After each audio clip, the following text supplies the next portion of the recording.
back, folks. I'm your host, Jack Remington of Quintessence Productions, LLC. We're going to talk about the first game tomorrow. We're filming Saturday. Tomorrow is a big day.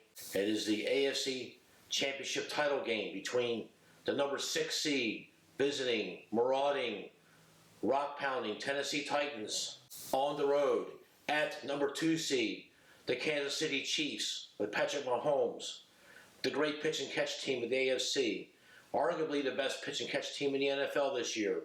Hard to argue with that. Did the Final Four best teams get here? Some people are saying no. They agree with San Francisco. They agree with the Green Bay Packers. They agree with Kansas City. They do not agree with the Tennessee Titans. They feel that Tennessee is the Cinderella team and it's going to strike midnight. Hey, Cinderella, it's midnight. You'll see those banners all over the stadium tomorrow in Kansas City, at Arrowhead Stadium. One of the hardest venues to play at. Let's talk about the game. Okay, Kansas City Chiefs, including playoffs as of right now. 13 wins, 4 losses. Pretty daggone good. Better than last year. The Tennessee Titans, 11 wins, 7 losses. I must say this, though. Since they installed quarterback Ryan Tannehill as their starter, 10-3. He came in relief in the one game. We're going to count that game. They are 10 wins and 3 losses, which is pretty daggone good. Most of the pundits, you look on YouTube, you look on your major channels, the ABCs, the ESPNs, the sports networks, the NBC, CBS, all the pundits, a lot of them, the majority of them are on the Kansas City Chiefs to win the game, and most of them are even on the game for Kansas City to cover the big 7.5. The over-under, I believe it opened at 51.5. I've seen some 54s. I just saw it this morning. And every time it gets over 53.5 and 54 is beginning to bet back down. We're not concerned with that unless you're going to play a teaser. What do the fans remember most about last week's divisional round? They remember the Houston Texans getting up 24-0 in the first 20 minutes of the game, and then Kansas City finishing the game with a 51-7 run. Not only making it a good comeback, they wound up blowing out the Texans when it looked like the Texans had already blown them out. You could hear the commentators on TV, and I'm pretty sure it was Tony Romo, he goes, "It's over." I mean, I thought it was over too. I had the Texans plus 11 points. How could I lose this game? Dog scratched the window and needed to be let outside, and I come back and the Kansas City Chiefs is winning 28-24. And the second quarter is almost over. How does that happen? It did. That's the public, John Q. Public and Jane Q. Public remembers. The Texans could not stop them because their head coach, who I cannot believe still has a job, the Bill Belichick protege, who actually was out of all of Bill Belichick's proteges, coaches that branched off away from Bill Belichick, Coach O'Brien actually had the most success. He froze like a 17-year-old virgin on her wedding night. That thing just tightened up like no tomorrow. He let the victory slip away, okay? And it turned into a horrible, horrible defeat that they couldn't stop. The 4th-and-1 play when you're up 24-0. Get out there and play street ball. Get that. You got them on the ropes. Make them use a timeout. Then you can plot and plan. And the play action to sweep the right side and saw Watson when it got them the first down. They probably would have scored. It would have been. It should have been at that point. Well, they wanted kicking a field goal, but it would have been 28-0. I mean, it would have just totally demoralized Kansas City. I think he blew it with that. On top of that, a couple drives later, 4th and 4 in his own territory, and he has a guy to do a fake punt. But Sorensen made it the tackle of the game. They get that first down on that fake punt. They could have swung the momentum back. But you can see it on O'Brien's face. You can see it on the assistant coach's face. You can see it on Deshaun Watson's face. J.J. Watt, they gave up. They knew they couldn't win. They had been told all week long they couldn't win, and guess what? They didn't win. That was a good gut punch to Kansas City. It's a wake-up call, right? Well, we'll talk about that in a second, too. What we do know about this game, and everybody pretty much agrees with these things I'm about to share with the audience. Number 1, the Kansas City Chiefs, upon sensational Patrick Mahomes as the quarterback, they're going to score, they're going to move the ball, it'll be fun and games for that offensive unit, okay? Number 2, the Tennessee Titans, they have Derrick Henry as their running back. He's going to get his yards. And Kansas City's number 26 against the run. We expect Derrick Henry to have a good game. So everybody agrees to that. Not much to say about that. But the variables I want everybody to consider. The Kansas City head coach, Andy Reid, is 1 win, 8 losses, all-time, lifetime against these Tennessee Titans. Head coach Andy Reid is also 1 win and 5 losses in title games. That includes 4 of them with the Philadelphia Eagles. Or is it, no, 5 of them with the Philadelphia. That includes 5 title games with the Philadelphia Eagles. Okay, he lost a bunch of them until he finally won one. He beat they won the, but they were number 1 seed the first 3 times, and I'm pretty sure 2 of the losses were at home. The very first time they got beat by the Rams. It was at the greatest show on turf. That was in St. Louis. But the next 3 years, they were the top seed, and they got slonkered at home. Last year, they got beat by the New England Patriots at home at Arrowhead.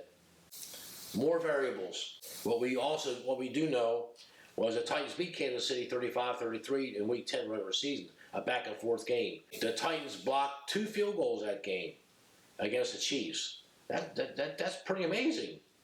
So the Titans defense, they're number 20 overall. Their defense is actually slightly better than Kansas City. And like I said in the video last week, all Kansas City's defenses improved the last 7 weeks of the season. Who do they beat? Okay, they beat New England, couldn't move the ball. They beat the Bears, couldn't move the ball. They beat the Oakland Raiders, couldn't move the ball. So now we're going to talk about the X factor. This is the factor of the game that very few people are talking about, and this is going to decide the game. Okay, that X factor is, how is the Tennessee Titans quarterback Ryan Tannehill going to perform, especially third downs? Since he came in, was it week 6, whatever it was, when they put him in, he is the top-ranked passer in the NFL. Very few mistakes. He had a couple of fumbles against New England, but he survived that. He played very well last week against the Baltimore Ravens. And if you look at my other video, that's my big winner. That big winner has made my season. And I don't care if I lose any of the rest of these games. I'm going to walk out a winner this year. We'll talk about it in a bit. The X factor is going to be the Tennessee Titans quarterback, Ryan Tannehill. How well can he play? If he has a great game, Kansas City is toast. I want to see the look on Andy Reid's face if he loses this game. They ran him out of Philadelphia because he couldn't win the big one. And if he loses this game here, they're going to start talking about running him out of Kansas City. Don't be misled by thinking the Kansas City Chiefs fans are going to be loyal and true. They see what he did in Philadelphia, and they ran him out on a rail. Okay, it's kind of a little unfair. Andy Reid, in my opinion, he's okay, but I think he's still the worst coach to make the playoffs. I just don't think Andy Reid's that good of a coach. I think he's a good regular season coach, kind of like Tony Dungy, got all those wins, but it'll be one and done in the playoffs, except for the 1 year they did win it all with Peyton Manning. To have a quarterback like Peyton Manning and those offensive teams they had, and he only won 1 Super Bowl with the Colts. Now you know why they ran out Tony Dungy on a rail. So, and here's the thing. The Kansas City Chiefs, Spagnuolo, the defensive coordinator of the Kansas City Chiefs, he said, we're going to put 9 men on the box, and we're going to okay, Tannehill, beat us. He's going to do just that. Because they're going to focus on stopping Derrick Henry.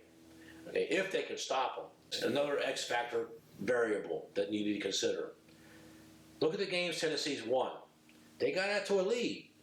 What happens when they get to the lead? What happens? You can make me tell you? You can twist my arm and make me tell you? Okay, I'll tell you. You're going to twist my arm. The rock is going to be handed off to Derrick Henry, and they just cannot stop him. They cannot stop him.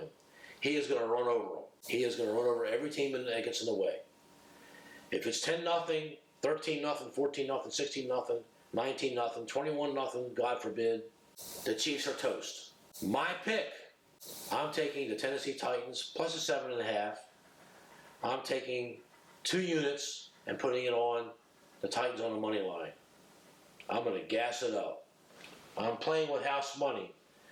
I lost 3 games last week against the spread.